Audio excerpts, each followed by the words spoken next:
আসসালামু আলাইকুম ওয়া রাহমাতুল্লাহ। সুপ্রিয় শিক্ষার্থীরা, কাছে কিংবা দূরে যে যেখানেই আছো, আশা করি সুস্থ আছো এবং নিরাপদে ঘরে আছো, সেই সঙ্গে আমার ইউটিউব চ্যানেলের সঙ্গে আছো। আজ আমি যে বিষয়টা নিয়ে আলোচনা করব সেটা হচ্ছে কেস, যেটা না জানলে মানে কারক, যেটা না জানলে আমরা সাবজেক্ট অবজেক্ট সম্পর্কে জানতে পারবো না, আমাদের স্বচ্ছ ধারণা আসবে না। তো বন্ধুরা, ভিডিওটি না টেনে পুরো ক্লাসটি দেখার জন্য আমি বলছি, যাতে এই বিষয়টা সম্পর্কে পুরোপুরি ধারণা নিতে পারো। কারণ একটা সেন্টেন্স তৈরি করতে হলে সাবজেক্ট অবজেক্ট অবশ্যই লাগে। আর অনেক সময় সাবজেক্ট না হলেও অবজেক্ট প্রয়োজন হয়। তো সেই ক্ষেত্রে আমাদের কেসটা জানা খুবই জরুরি। কেসটা কি? কেসটা হচ্ছে কোনো সেন্টেন্সে ভার্বের সাথে নাউন প্রনাউন বা অন্যান্য ওয়ার্ডের যে সম্পর্ক থাকে সেটি হচ্ছে কেস বা কারক। সীমা goes to school. She makes tea. উপরে সেন্টেন্সগুলোতে goes এবং makes ভার্বের সাথে সেন্টেন্সের অন্যান্য ওয়ার্ডের সম্পর্ক রয়েছে, আর এই সম্পর্কটাই হচ্ছে কেস। সীমা কোথায় যায়? স্কুলে। কে স্কুলে যায়? সীমা। সে কি করে তৈরি করে? টি। কে টি তৈরি করে? সে। তো এই ক্ষেত্রে একটা ওই ভার্বগুলোর সাথে একটা অন্যান্য ওয়ার্ডের একটা কি রয়েছে? সম্পর্ক রয়েছে। There are 4 kinds in case of English, such as এক নাম্বার nominative case,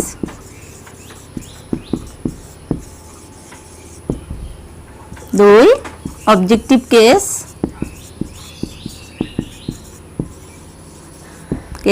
তিন possessive case,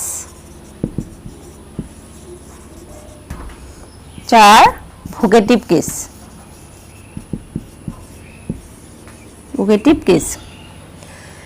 এই 4 ধরনের কেস আমরা সেন্টেন্সে দেখতে পাই। নমিনেটিভটা হচ্ছে যে নাউন বা প্রনাউন সেন্টেন্সে ভার্বের কাজ পরিচালনা করে। যে নাউন বা প্রনাউন সেন্টেন্সে ভার্বের কাজ পরিচালনা করে সেটা হচ্ছে নমিনেটিভ কেস। রিমা স্লিপস,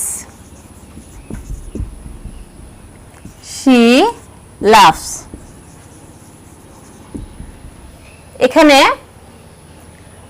বিশেষ করে বাক্যের মধ্যে যখন ক্রিয়াপদকে কে দিয়ে প্রশ্ন করে উত্তর পাওয়া যায় সেটাই হচ্ছে নমিনেটিভ কেস। কে ঘুমায়? রিমা ঘুমায়। কে হাসে? সে হাসে।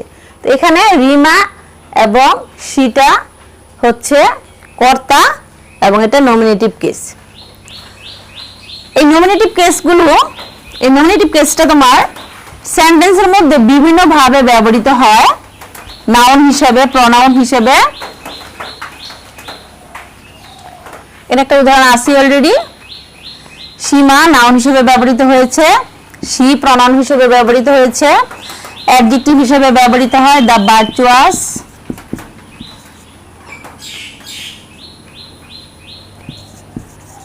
ভার্চুয়াস, আর হ্যাপি অ্যাডজেক্টিভ হিসেবে ব্যবহৃত হয়। তারপর তোমার ইনফিনিটিভ হিসেবে ব্যবহৃত হয় to walk in the morning is good for health.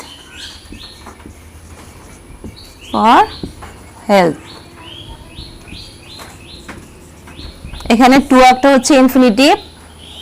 তারপর আছে তোমার ভার্বাল নাউন অথবা জিরান্ড, যেমন walking is a good exercise. এখানে ওয়াকিংটা হচ্ছে জিরান্ড বা ভার্বাল নাউন হিসেবে হয়। the reading of history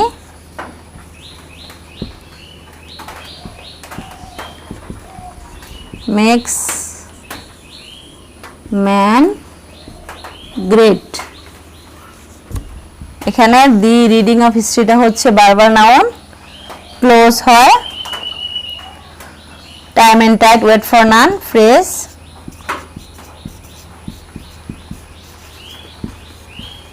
wait for naan,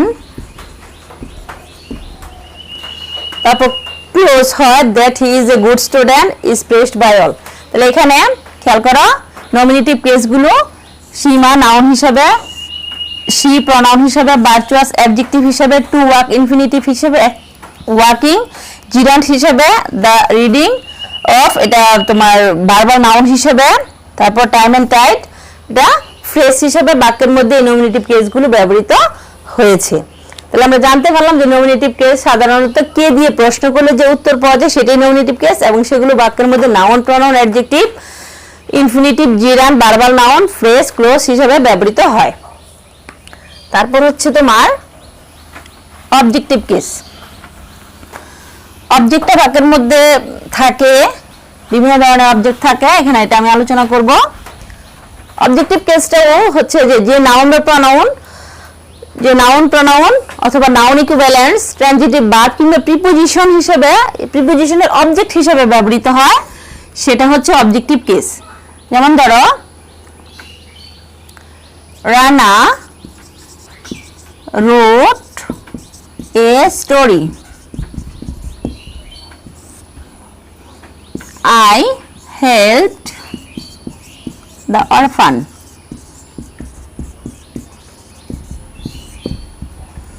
I kept the book on the table।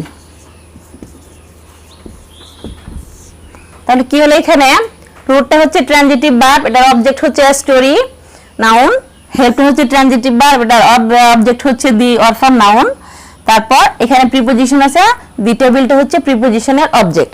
তাহলে এখানে স্টোরি, দি অরফান, দ্য টেবিল এগুলো হচ্ছে অবজেক্টিভ কেস। অবজেক্টিভ কেস ও নমিনেটিভ কেসের মতো noun pronoun adjective verb adverbial noun phrase close infinitive gerund হিসেবে বাক্যে ব্যবহৃত হয়।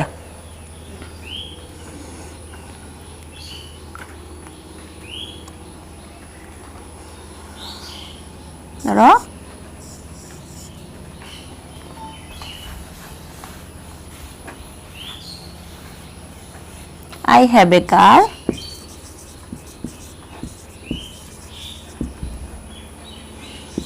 I help him, a car him, we should help the poor,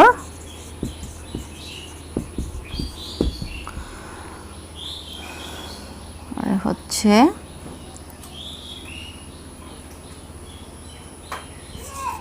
I know that he is honest,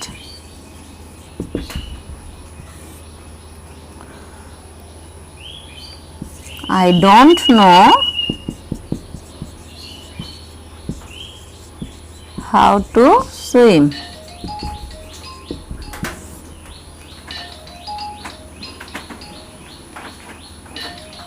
Don't know how to swim,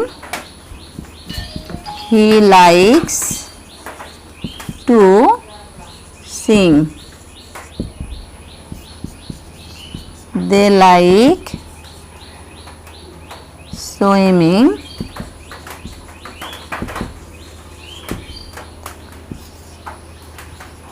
I like the reading of history।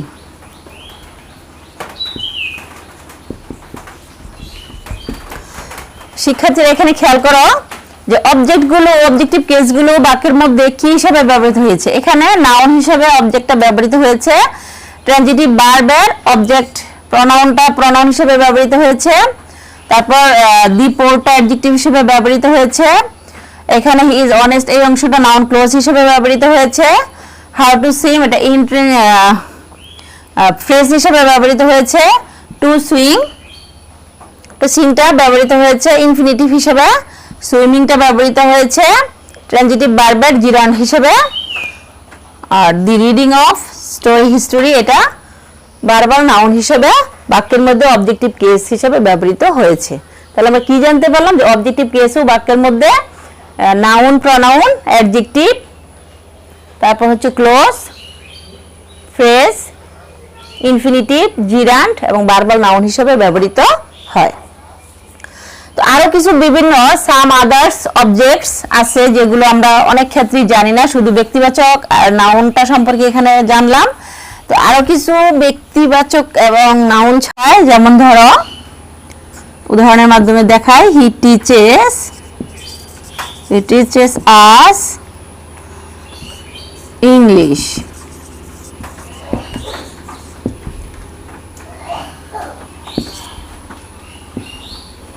অথবা the cow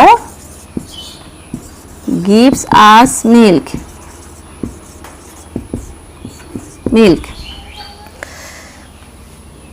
transitive ভার্বের দুটো object আছে এখানে। দেখো এই বাক্যগুলোতে কয়টা, দুটো object পেয়েছি আমরা। টিচ গিভস এগুলো হচ্ছে ট্রানজিটিভ ভার্ব, এই ভার্বগুলোর দুটো অবজেক্ট আছে। তো এখানে জানা দরকার যে দুটো অবজেক্টের মধ্যে একটা হচ্ছে প্রাণীবাচক, আজটা হচ্ছে তোমার প্রাণীবাচক। একে ডাবল অবজেক্টও বলে, দুটো অবজেক্টকে ডাবল অবজেক্টও বলা যায়, তবে তাদের একটা নামও আছে। যে ব্যক্তিবাচক বা প্রাণীবাচক অবজেক্টকে ইনডাইরেক্ট অবজেক্ট বলে, আর বস্তুবাচক বা অপ্রাণীবাচক অবজেক্টকে তোমার ডাইরেক্ট অবজেক্ট বলে। তাহলে এখানে ইংলিশ এবং মিল্করা হচ্ছে ইনডাইরেক্ট অবজেক্ট, ডাইরেক্ট অবজেক্ট, আর আস হচ্ছে ইনডাইরেক্ট অবজেক্ট। তাহলে অনেক সময় দেখা যায় প্যাসিভ অ্যাক্টিভ থেকে প্যাসিভ ভয়েস করার জন্য এরকম দুটো অবজেক্ট থাকে, তখন কি করা হয়, অ্যাক্টিভ ভয়েসকে প্যাসিভ ভয়েসে রূপান্তর করার সময় একটি অবজেক্টকে সাবজেক্ট হিসেবে ব্যবহার করতে হয়, আর বাকি যে অবজেক্টটা অপরিবর্তিত অবস্থায় থাকে সেই অপরিবর্তিত অবজেক্টটাই হচ্ছে তোমার রিটেন্ড অবজেক্ট। তাহলে এখানে আমরা তিনটা অবজেক্টের নাম জানতে পারলাম। একটা হচ্ছে ডাইরেক্ট অবজেক্ট, ইনডাইরেক্ট অবজেক্ট এবং রিটেন্ড অবজেক্ট। কি বলছি, ব্যক্তিবাচক অবজেক্টটা হচ্ছে ইনডাইরেক্ট অবজেক্ট, আর বস্তুবাচক অবজেক্টগুলো হচ্ছে ইনডাইরেক্ট অবজেক্ট অথবা ডাবল অবজেক্ট। আর এগুলোকে রিটেন্ড অবজেক্ট বলে। কোনটাকে রিটেন্ড অবজেক্ট বলে, যে অবজেক্টটা প্যাসিভ ভয়েস করার সময় জায়গা মানে স্বস্থানীয় থেকে যায় অপরিবর্তিত অবস্থায়, সেই উক্ত অপরিবর্তিত অবজেক্টটি হচ্ছে রিটেন্ড অবজেক্ট। আর আছে তোমার কগনেট অবজেক্ট, সেটা হচ্ছে একটা উদাহরণ দেই, শি sang a song, অথবা he slept a sound sleep। এখানে a song এবং a sound sleepটা হচ্ছে কগনেট অবজেক্ট। কগনেট অবজেক্টটা কি, যে কিছু কিছু এগুলো হচ্ছে তোমার ইন্ট্রানজিটিভ ভার্ব, স্লিপ সিং ভার্বগুলো হচ্ছে ইন্ট্রানজিটিভ ভার্ব। ইন্ট্রানজিটিভ ভার্ব কি করে, কিছু সমার্থক অবজেক্টকে গ্রহণ করে, অর্থাৎ কতগুলো ইন্ট্রানজিটিভ ভার্ব যখন সমার্থক অবজেক্ট গ্রহণ করে তখন সেই অবজেক্টগুলি হচ্ছে কগনেট অবজেক্ট। এখানে একটা জিনিস খেয়াল করো, এ সংটা হচ্ছে একটা নাউন, এটা কি করতেছে, এই সিং ভার্ব থেকে উৎপত্তি এবং এটাকে মডিফাই করতেছে। তো মডিফাই করতেছে, অর্থটা প্রায় এক এবং সম অর্থ প্রকাশ করতেছে, সেই হিসাবে এ সং নাউনটি সম অর্থবোধক, সিং এর কি কগনেট অবজেক্ট। আরো আছে যেমন ধরো ফেক্টিটিভ অবজেক্ট, একটা না শব্দ আছে। ফেক্টিটিভ অবজেক্টটা কি, হি কল্ড মি এ ফুল। এখানে একটা খেয়াল করো, ফেক্টিটিভ ভার্বও আছে, যেমন ধরো call, name, make, select, elect, choose, nominate, think. এই ভার্বগুলো ফেক্টিটিভ ভার্ব হিসেবে ব্যবহৃত হয় যখন সেইখানে ফেক্টিটিভ অবজেক্ট থাকে। তো সংজ্ঞাটা এরকম হবে যে ট্রানজিটিভ ভার্ব যখন ট্রানজিটিভ ভার্বের অবজেক্ট থাকা সত্ত্বেও এটা সম্পূর্ণ অর্থ প্রকাশ করতে পারে না, সম্পূর্ণ অর্থ প্রকাশ করার জন্য অন্য আরেকটা ওয়ার্ড বা কমপ্লিমেন্ট যোগ করতে হয়, আর সেটি হচ্ছে তোমার ফেক্টিটিভ অবজেক্ট। এখানে খেয়াল করো, একটা অবজেক্টিভ কেস নিয়ে আসে, কোল্ড ভার্বের নিউ অবজেক্ট থাকা সত্ত্বেও এটা সম্পূর্ণ অর্থ প্রকাশ করতে পারে না।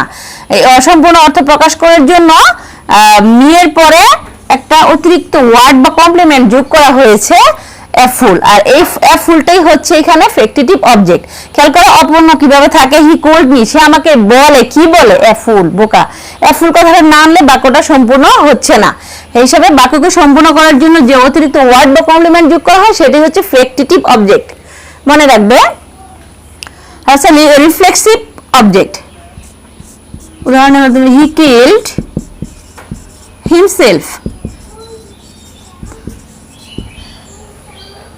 রিফ্লেক্সিভ অবজেক্ট গুলো হচ্ছে যে অবজেক্ট কি করে, যে ভার্ব, যে ট্রানজিটিভ ভার্ব রিফ্লেক্সিভ প্রনাউনকে অবজেক্ট হিসেবে গ্রহণ করে, সেটাই হচ্ছে রিফ্লেক্সিভ অবজেক্ট।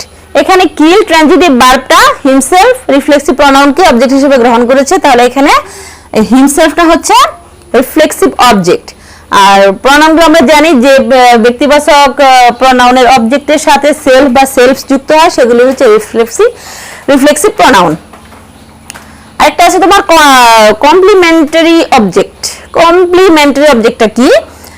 দেখা গেছে যে অবজেক্টিভ কেসের পরে টু বি যুক্ত হয়ে অবজেক্টকে সম্পূর্ণ করার জন্য একটা নাউন যুক্ত করতে হয়, সেটা হচ্ছে কমপ্লিমেন্টারি অবজেক্ট। যেমন ধরো I know him to be a coward. A coward হচ্ছে এখানে কমপ্লিমেন্টারি অবজেক্ট। খেয়াল করো, I know him to be a coward। এখানে কি হচ্ছে, এখানে নন অবজেক্টিভ কেস আছে, থাকলেও এখানে বাক্যটা সম্পূর্ণ করতে পারছে না। ফ্যাক্টিটিভ অবজেক্টের মতোই I know him, আমি তাকে চিনি বা জানি, এখন আর বাক্যটাকে কি করতে পারতেছে না, সম্পূর্ণ করতে পারছে না। সম্পূর্ণ করার জন্য টু বি এর পরে একটা এই অবজেক্টকে সম্পূর্ণ করার জন্য টু বি এর পরে একটা নাউন যোগ করতে হচ্ছে। এই নাউনটাই হচ্ছে কমপ্লিমেন্টারি অবজেক্ট। তো আশা করি তোমরা এই ক্লাসটা থেকে অবজেক্ট সম্পর্কে বিভিন্ন ধারণা, বিভিন্ন নিতে পারছ, যে কোনগুলো অবজেক্ট, শুধু মি, হিম, হার, দেম এগুলি অবজেক্ট নয়, পার্সোনাল অবজেক্টগুলো ছাড়াও আমরা বিভিন্ন অবজেক্ট সম্পর্কে এখানে আলোচনা করেছি। আশা করি তোমরা বুঝতে পেরেছ। তো বন্ধুরা, আমি আগামী ক্লাসে তোমাদের জন্য, মানে এখানে সম্ভবত 6টা ক্লাস আমি নিয়েছি পার্টস অফ স্পিচ থেকে নাউনের উপরে, যেগুলো একটার সাথে আরেকটা রিলেটেড। নাউন থেকে নাউনের ক্লাসিফিকেশনটা দেখিয়েছি, তারপর নাউনের সাথে সম্পর্কিত নাম্বার, জেন্ডার এগুলো সম্পর্কে আলোচনা করেছি, তারপর কেস সম্পর্কে এখানে আলোচনা করলাম। পরবর্তী ক্লাসে আমি পজিটিভ কেসটা এখানে লিখিনি, কারণ পজিটিভ কেসটার আরেকটা নাউন প্রনাউনের পজিটিভ কেস হয়, সেটা সম্পর্কে আমি পরবর্তী ক্লাসে লিখব। এখানে ভোকেটিভ একটা কেস আছে, যেটা কি, যে নাউনকে সম্বোধন করে কিছু বলা হয়, সেটাই হচ্ছে ভোকেটিভ কেস। যেমন Kamal come here, friends help me. এখানে একটু না বললেই নয়, একটু দেখাই দিই। হাসান, কমা দিলাম, come here, friends, comma help me. একটা জিনিস এখানে খেয়াল করো, যে যখন ভোকেটিভ কেস নমিনেটিভ কেস হিসেবে এটা বাক্যের মধ্যে ব্যবহৃত হয়, তো এগুলোর পরে ভোকেটিভ কেসের পরে একটা কমা বসতেছে। পাংচুয়েশনের ক্ষেত্রে কিন্তু আমরা ভোকেটিভ কেসটা বুঝি না, কি করি, একসাথে লিখে ফেলে কোথায় যে আমার পাংচুয়েশনটা বসবে, এখানে কমাটা অনেকেই দিতে ভুলে যায়। এখানে অবশ্যই খেয়াল রাখবা, যখন সেন্টেন্সের মধ্যে কাউকে সম্বোধন করে কিছু বলা হবে, তখন সেই সম্বোধনসূচক শব্দের পর অবশ্যই একটা কমা যোগ করতে হয়। এখানে কমা দিলাম, যে হাসান এখানে আসো, ফ্রেন্ডস আমাকে সাহায্য করো। আগে আমি তাদের বন্ধু বলে সম্বোধন করেছি বা হাসান বলে সম্বোধন করেছি, এটাগুলো হচ্ছে ভোকেটিভ কেস। তো পজিটিভ কেসটা আমি পরবর্তী ক্লাসে বলবো, এটা আগেই বলেছি। তো আজ এই পর্যন্তই। আমার ক্লাসটা ভালো লাগলে like, comment, share and subscribe করে ছড়িয়ে দাও।